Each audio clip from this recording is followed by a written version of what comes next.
ನನಗೆ ಆಶ್ಚರ್ಯ ಆಗುತ್ತೆ, ಎಷ್ಟೊಂದು ಫೋನ್ಗಳು ಬರ್ತಾ ಇದೆ. ನಾನು ಒಂದೆರಡು ವೀಡಿಯೋಗಳು ಮಾಡಾಕಿದ್ದೆ. ಈ ಚನ್ನಪಟ್ಟಣ ಬೈ ಎಲೆಕ್ಷನ್ಸಿಂದ ತುಂಬ ಜನ ಪಾಠ ಕಲಿತಾ ಇದ್ದಾರೆ ರೀ. ಎಡಗಡೆಯಿಂದ ಕೊಟ್ಬಿಡ್ತಂತಾರೆ, ಅದು ದಟ್ ಇಸ್ ಕಾಲ್ಡ್ ನೆಗೆಟಿವ್, ಬೇಡ.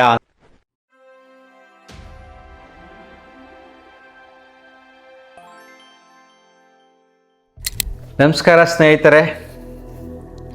ಈ ಚನ್ನಪಟ್ಟಣ ಬೈ ಎಲೆಕ್ಷನ್ಸಿಂದ ತುಂಬ ಜನ ಪಾಠ ಕಲಿತಾ ಇದ್ದಾರೆ ರೀ. ಯಾಕೆಂದರೆ ನನಗೆ ಆಶ್ಚರ್ಯ ಆಗುತ್ತೆ, ಎಷ್ಟೊಂದು ಫೋನ್ಗಳು ಬರ್ತಾ ಇದೆ. ನಾನು ಒಂದೆರಡು ವೀಡಿಯೋಗಳು ಮಾಡಾಕಿದ್ದೆ. ರೀಸೆಂಟಾಗಿ ಒಬ್ಬರು ಫೋನ್ ಮಾಡಿದರು, ಗುರೂಜಿ ನಾನು ಒಂದು ಸ್ಥಳದಿಂದ ಬೇರೆ ಕಡೆ ಹೋಗ್ಬೇಕಾಯ್ತು, ಅದು ಆಡಿಯೋ ಹಾಕ್ತೀನಿ.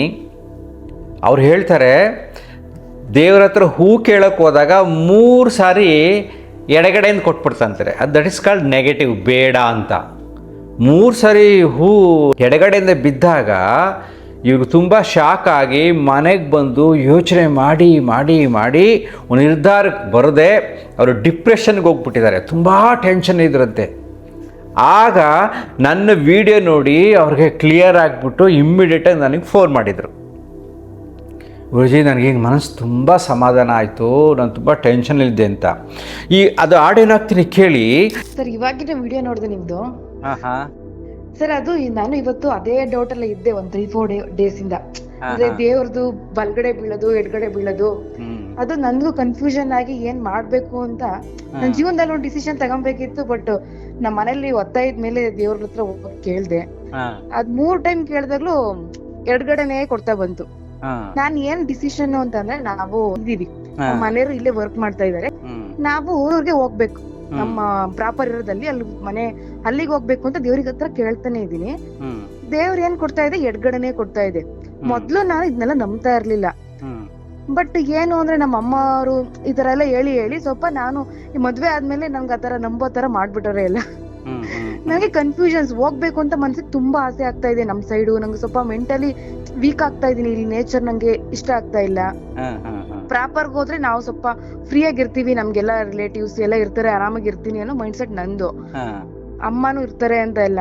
ಇಲ್ಲಿ ಯಾರು ಇಲ್ಲ, ಇದು ವಾತಾವರಣ ನನಗೆ ಅಲ್ಲಿ ಅಡ್ಜಸ್ಟ್ ಆಗ್ತಾ ಇಲ್ಲ ಇಲ್ಲಿಗೆ. ಬಟ್ ದೇವ್ರ ಹತ್ರ ನಾನು ಪದೇ ಪದೇ ಹೋಗಿ ಕೇಳ್ತಾ ಇದ್ದೀನಿ, ಅದ್ ಎಡ್ಗಡೆನೆ ಕೊಡ್ತಾ ಇದೆ. ಏನ್ ಮಾಡೋದು ಅಂತ ಗೊತ್ತಾಗ್ತಿಲ್ಲ. ಈ ವಿಡಿಯೋ ನೋಡ್ತಕ್ಕ ನಾನು ನನ್ನ ನಿರ್ಧಾರನ ಬದಲಾಯಿಸ್ಕೊಬೇಕು ಅಂತ ಅನ್ಕೊಂತಿದೀನಿ. ಬದಲಾಯಿಸ್ಕೊಳ್ಳಿ. ದೇವ್ರ ಪೂಜಾರಪ್ಪ ಸರಿಯಾಗಿ ಹೂ ಇಟ್ಟಿರಲ್ಲ, ಅವೆಲ್ಲ ಇಲ್ಲಮ್ಮ, ಅಂತ ಅದ್ಭುತವಾದ ಶಕ್ತಿ ಆ ರೀತಿ ಏನ್ ಹೇಳಲ್ಲ. ನೀವು ಕೂಲಾಗಿ ರಿಲ್ಯಾಕ್ಸ್ ಆಗಿ ಇದ್ಕೊಂಡು ನಿಮ್ಮ ಯಜಮಾನ್ರ ತರ ಡಿಸ್ಕಸ್ ಮಾಡಿ, ಈ ರೀತಿ ಇದೆ ಹೋಗೋಣ ಅಂತ ಹೇಳಿ ಪ್ರೀತಿ ವಿಶ್ವಾಸದಿಂದ ಅವರ ಮನಸ್ಸನ್ನು ಗೆದ್ದು ಇಬ್ರು ಒಪ್ಕೊಂಡು ನೀವು ಶಿಫ್ಟ್ ಮಾಡ್ಕೊಳ್ಳಿ, ಏನು ಆಗಲ್ಲ. ನೋಡ್ದ ಏನ್ ಹೇಳ್ತಿದ್ದಾರೆ, ನಿನ್ ಧೈರ್ಯ ಮಾಡಿದ್ರೆ ನೀನ್ ಹೋಗ್ಬೋದು, ನಾನೇನ್ ಇದ್ ಮಾಡಂಗಿಲ್ಲ ಅಂದ್ರೆ ಅವ್ರು ನನಗ್ ಬಿಟ್ಟಿದ್ದಾರೆ ಡಿಸಿಷನ್. ಬಟ್ ನಾನೇನ್ ಮಾಡ್ತಿದೀನಿ, ಎದುರ್ಕೋತಿದೀನಿ, ಭಯ ಪಡ್ತಾ ಇದೀನಿ ಪದೇ ಪದೇ. ಹೋಗ್ಬೇಕು ಅಂತ ಆಸೆ, ಈ ತರ ಕೊಟ್ಬಿಡ್ತಲ್ಲ, ಮುಂದೇನಾದ್ರು ಕಷ್ಟ ಆಗ್ಬಿಟ್ರೆ, ನಮ್ಮ ಯಜಮಾನ್ರಿಗೆ ಏನಾರು ಆಗ್ಬಿಟ್ರೆ, ನನಗೇನಾದ್ರು ಆದ್ರೆ, ಸುಮ್ನೆ ಏನೋ ಆತರ ಅನ್ಕೊಂತಾ ಇದೀನಿ ಮನ್ಸ್ಗೆ. ನಾನ್ ಇವಾಗ ವೀಕ್ ಆಗೋಗ್ತಾ ಇದೀನಿ ಮೈಂಡ್ ನಿಜವಾಗ್ಲೂ. ನೋಡಿದ್ರ ಗೊಂದಲದಿಂದ ಹೊರಗಡೆ ನೋಡಪ್ಪ, ಆ ರೀತಿ ನಾವು ಯೋಚನೆ ಮಾಡಿನೇ ನೀವು ವೀಕ್ ಆಗ್ಬಿಡ್ತೀರಾ. ನೀವು ಸಹಜವಾಗಿ ನಿಮ್ಮಿರತಕ್ಕಂತ ವಾತಾವರಣದಾಗ ನೀವು ಖುಷಿಯಾಗಿರ್ತೀರಾ. ಇದು ದೇವ್ರು ಹೇಳೋದಲ್ಲ, ಅದು ಪೂಜಾರಪ್ಪ ಮಾಡಿರೋದು. ಅದ್ರ ಬಗ್ಗೆ ತಲೆ ಕೆಡ್ಸ್ಕೋಬೇಡಿ, ನೀವು ಆರಾಮಾಗಿರಿ. ಸೊ ಹಿಂಗೆ ಎಷ್ಟೋ ಜನರ ಮನ್ಸ್ ಮೇಲೆ ಈ ತರ ನಂಬಿದಾಗ ತುಂಬಾ ನೋವಾಗತ್ತೆ. ಕೆಲವರೆಲ್ಲ ಡಿಪ್ರೆಷನ್ಗೆ ಹೋಗ್ಬಿಡ್ತಾರೆ, ದೇವ್ರೇ ಹಿಂಗ್ ಹೇಳ್ಬಿಡ್ತಲ್ಲ ಅಂತ ಅಲ್ವಾ. ಅದಕ್ಕೆ ಆ ಎಚ್ಚರಿಕೆ ಬರ್ಲಿ ಅಂತ ನಾನು ವಿಡಿಯೋ ಮಾಡೋದು.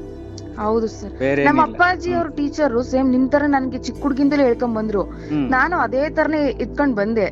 ಬಟ್ ನನಗ್ ಸ್ವಲ್ಪ ಹೆಲ್ತ್ ಇಶ್ಯೂಸ್ ಆಗಿ ಮನೆಯಲ್ಲಿ ಈ ತರ ಆಗಿರ್ಬೋದು ಅಂದ್ರೆ ಅಮ್ಮನ್ ಕಡೆ ಇರ್ತಾರಲ್ಲ, ಅಪ್ಪಾಜಿ ಈ ತರ ಹೇಳಿದ್ರೆ ಅಮ್ಮನ್ ಕಡೆ ಈ ತರ ಹೇಳ್ಬಿಟ್ಟು ನಾನು ಚೇಂಜ್ ಮಾಡಿದ್ರು. ನಾವು ಮಾಟ ಎಲ್ಲ ಕೇಳ್ಸಿದ್ವಿ ನಮ್ಮ ಅಪ್ಪಾಜಿ ವಿರೋಧವಾಗಿ.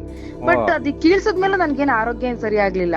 ನಾನು ಹೋಗಿ ಸೈಕಿಯಾಟ್ರಿಸ್ಟ್ ತೋರ್ಸದ್ಮೇಲೆ ನನ್ಗೆ ಆರೋಗ್ಯ ಸರಿಯಾಗಿತ್ತು ಸ್ವಲ್ಪ ಮಟ್ಟಿಗೆ. ಆತರ ಮನಸ್ಸಿನ ಮೇಲೆ ಕೆಲವರು ಆಗಿರ್ತವೆ, ಇದೆಲ್ಲ ಮೋಸ ಮಾಡ್ತಾರಮ್ಮ. ಇಲ್ಲಿ ನೋಡಿ, ಒಂದು ಉದಾಹರಣೆಯಾಗಿ ನಿಮ್ಗೆ ಎಕ್ಸ್ಪ್ಲೈನ್ ಮಾಡೋಕ್ಕೆ ನಾನು ಇದನ್ನು ಉಪಯೋಗಿಸ್ಕೊತಾ ಇದ್ದೀನಿ. ಯೋಚನೆ ಮಾಡಿ ನೋಡಿ, ಈಗ ನಿಖಿಲ್ ಕುಮಾರಸ್ವಾಮಿ ಅವರು ಗೆಲ್ತಾರೆ ಅಂತ 4 ದೇವಸ್ಥಾನಗಳಲ್ಲಿ ಹೂ ಕೊಟ್ಟಿತ್ತಂತೆ. ಇನ್ನೊಬ್ರು ಹಿಂಗೆ ಕಾಮೆಂಟ್ ಮಾಡ್ತಾ ಹೇಳ್ತಾ ಇದ್ರು, ಇವ್ರಿಗೆ ನಮ್ಮ ಈಶ್ವರಪ್ಪ ಅವ್ರಿಗೂ ಯಾವುದೋ ದೇವಸ್ಥಾನದಲ್ಲಿ ಹಿಂಗೆ ಬೇಕಾದ್ರೆ ಹೂ ಸಿಕ್ಕಿತ್ತಂತೆ, ಅವ್ರಿಗೆ ಠೇವಣಿನೂ ಸಿಕ್ಕಲಿಲ್ಲ ಅಂತ ಹೇಳಿದ್ರು. ಹಿಂಗೆ ಈ ಥರ ಕೆಲವು ಉದಾಹರಣೆಗಳನ್ನು ಕಾಮೆಂಟಲ್ಲಿ ಹೇಳ್ತಾ ಬಂದರು, ಫೋನ್ ಮಾಡಿ ಹೇಳ್ತಾ ಬಂದರು. ಸೊ ಇದು ತುಂಬ ಕಡೆ ನಡೀತಾ ಇದೆ, ಇನ್ಸ್ಟಾಗ್ರಾಮಲ್ಲಿ ತುಂಬ ಇದೆ. ಸೊ ಹೂ ಕೊಡೋದು ಹೆಂಗೆ ಮಾಡ್ತಾರೆ, ಹಾಗೆ ಮಾಡ್ತಾರೆ, ಹೀಗೆ ಮಾಡ್ತಾರೆ ಅಂತ. ಈಗ ಯೋಚನೆ ಮಾಡಿ ನೋಡ್ರಪ್ಪ, ನಾನು ಇದು ಸುಳ್ಳು, ಇದು ಪೂಜಾರಿಯ ತಂತ್ರ ಅಂದರೆ ಹಿಂದೂ ವಿರೋಧಿ ಅಂತ ಕರೀತಾರೆ. ಈ ಅವೇರ್ನೆಸ್ ಕ್ರಿಯೇಟ್ ಮಾಡಬೇಕಲ್ವಾ? ಅದು ಅದ್ಭುತವಾದ ಅಮೋಘವಾದ ಆ ಶಕ್ತಿಯನ್ನು ಸಣ್ಣ ವಿಚಾರಕ್ಕೆ ಉಪಯೋಗಿಸ್ಕೊಳ್ಳೋದು. ಹೂ ಇಡೋದು, ಅದು ಹೆಂಗೋ ಇಡೋದು, ಬೀಳೋಂಗೆ ಇಡ್ತಾರೆ, ಏನೋ ಟೆಕ್ನಿಕ್ಸ್ ಇರುತ್ತೆ ಬಿಡಿ. ಅವ್ರ ಮನಸ್ಸು ಪೂಜಾರಪ್ಪ ಯೋಚನೆ ಮಾಡ್ತಾನೆ, ಅವ್ರು ಬಂದಾಗ ಅವ್ರು ಯೋಚನೆ ಮಾಡಿ ಯಾವ ರೀತಿ ಯಾವ ಕಡೆ ಬೀಳಿಸ್ಬೇಕು ಅಂತ. ಈ ನಿಖಿಲ್ ಕುಮಾರಸ್ವಾಮಿಗೆ ಹಾಗೇನೆ 4 ಕಡೆ ಪಾಸಿಟಿವ್ ಆಗಿ ಮನಸ್ಸಲ್ಲಿತ್ತು. BJP ಸಪೋರ್ಟ್ ಮಾಡಿಬಿಡುತ್ತೆ, ಕುಮಾರಸ್ವಾಮಿ ಸ್ಟ್ರಾಂಗ್ ಇದ್ದಾರೆ, ದೇವೇಗೌಡರು ಇದ್ದಾರೆ, ಹಂಗೆ ಹಿಂಗೆ ತಾನು ಯೋಚನೆ ಮಾಡಿದ ಪೂಜಾರಿ ಅದಕ್ಕೇನು ಮಾಡ್ದ, ಬೀಳಿಸ್ದ. ಸಿ ಫೇಲ್ಯೂರ್ ಆಯಿತು. ಇದು ಎಲ್ಲ ಮೀಡಿಯಾದಲ್ಲಿ ಬಂದಿರೋದ್ರಿಂದ ಮೀಡಿಯಾದಿಂದ ಒಳ್ಳೇದು ಆಗುತ್ತೆ, ಮೀಡಿಯಾದಿಂದ ಕೆಟ್ಟದ್ದು ಆಗುತ್ತೆ. ಎಲ್ಲ ಹೊರಗಡೆ ಬಂದಿರೋದ್ರಿಂದ ಜನಗಳಲ್ಲಿ ಒಂದು ರೀತಿಯಾದ ಅವೇರ್ನೆಸ್ ಕ್ರಿಯೇಟ್ ಆಗ್ತಾ ಇದೆ. ಅದರಲ್ಲೂ ಬೈ ಎಲೆಕ್ಷನ್.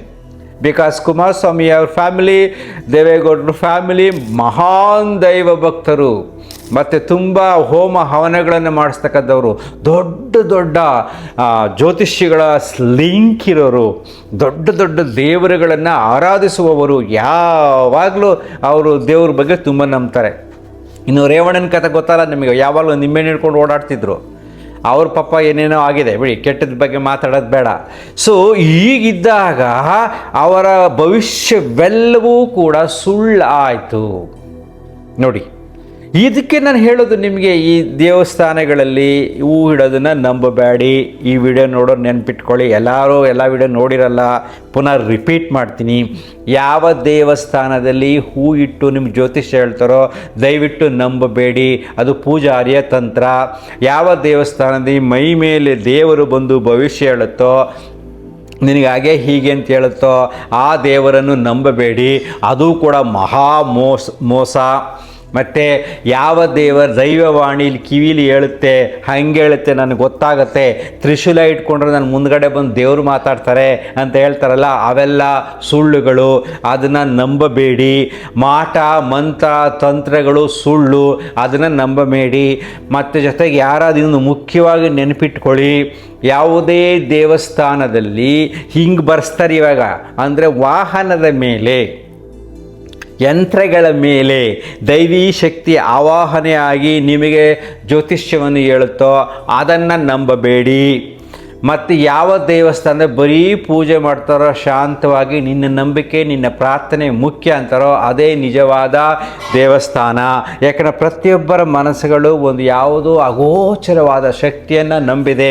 ಅವರವರ ತಿಳುವಳಿಕೆಗೆ ಅನುಗುಣವಾಗಿ, ಅವರವರ ಅಭ್ಯಾಸದ ಅನುಗುಣವಾಗಿ, ಅವರವರ ಅಪ್ಪ ಅಮ್ಮ ಏನು ಹೇಳ್ಕೊಟ್ಟಿದ್ದಾರೋ ಅದನ್ನು ಕಲ್ತ್ಕೊಂಡು ಅವರು ಒಂದನ್ನು ಮಾಡ್ತಾ ಇರ್ತಾರೆ. ಅದು ನಿಮಗೆ ಮನಃಶಾಂತಿ ಕೊಟ್ಟರೆ ಮಾಡಿ. ನಿಮಗೆ ಅದೇ ಒತ್ತಡ ಆದರೆ, ಟೆನ್ಷನ್ ಆದರೆ ಬೇಕಾಗಿಲ್ಲ.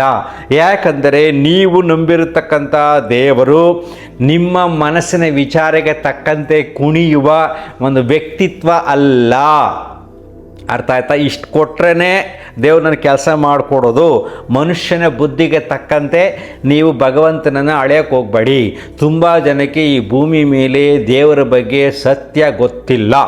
ಸೊ ಈ ರೀತಿಯಾಗಿ ಯಾರ್ಯಾರು ಮೋಸ ಮಾಡ್ತಾರೋ ಅಲ್ಲಿ ನೀವು ಹೋಗ್ಬಿಡೋದು ಬೇಡ. ಅದಕ್ಕೆ ನಾನು ಹೇಳ್ತಾ ಇದ್ದೀನಿ, ಕಂಪ್ಲೀಟಾಗಿ ಬಿಟ್ಬಿಡಿ. ಈಗ ಯಾವ್ಯಾವ ವಿಚಾರಗಳು ಹೇಳಿದ್ನೆಲ್ಲ ಬಿಟ್ಬಿಡಿ, ಹೋಗೋದೇ ಬೇಡ.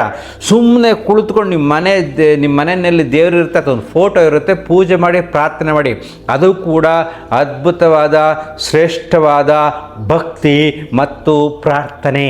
ಏಕೆಂದರೆ ಅಗೋಚರ ಶಕ್ತಿ ಎಲ್ಲ ಕಡೆ ಇರುತ್ತೆ ಅಲ್ವಾ? ಭಗವಂತ ನಿಮ್ಮ ಮನೆ ದೇವ್ರ ಮನೆಯಲ್ಲೂ ಇದೆ, ದೇವಸ್ಥಾನದಲ್ಲಿದೆ. ಎಲ್ಲರೂ ಒಂದು ಕಡೆ ಬರಲಿ ಅಂತ ದೇವಸ್ಥಾನವನ್ನು ಮಾಡಿರ್ತಾರೆ. ಕೆಲವು ಶಾಸ್ತ್ರ ವಿಧಾನಗಳನ್ನ ಸರಿಯಾಗಿ ಮಾಡಬೇಕು ಅಂತ ವಿಚಾರಗಳನ್ನು ಮಾಡಿರ್ತಾರೆ. ಅದರ ಬಗ್ಗೆ ಸರಿನಾ ತಪ್ಪ ಬೇಡ. ನಿಮ್ಗೆ ಅಲ್ಲೋದ ಖುಷಿ ಆಗುತ್ತಾ ಮಾಡಿ, ಖುಷಿ ಇಲ್ವಾ ಬೇಡ. ಮೋಸ ಮಾತ್ರ ಹೋಗಬೇಡಿ. ಯಾವ ರೀತಿ ಬಲಗಡೆ ಕೊಡತಕ್ಕಂಥ ಹೂ, ಎಡಗಡೆ ತಕ್ಕಂಥ ಹೂ ಮನಸ್ಸಿನ ಮೇಲೆ ಹೇಗೆ ಪ್ರಭಾವ ಬೀರುತ್ತೆ. ಇದರಿಂದ ತುಂಬ ಜನಕ್ಕೆ ಸಮಸ್ಯೆ ಆಗುತ್ತೆ. ಆ ಹೂ ನಂಬ್ಕೊಂಡು ವ್ಯಾಪಾರ ಮಾಡೋಕೆ ಹೋದ್ರೆ ಅವ್ನಿಗೆ ಸಮಸ್ಯೆ ಆಗುತ್ತೆ.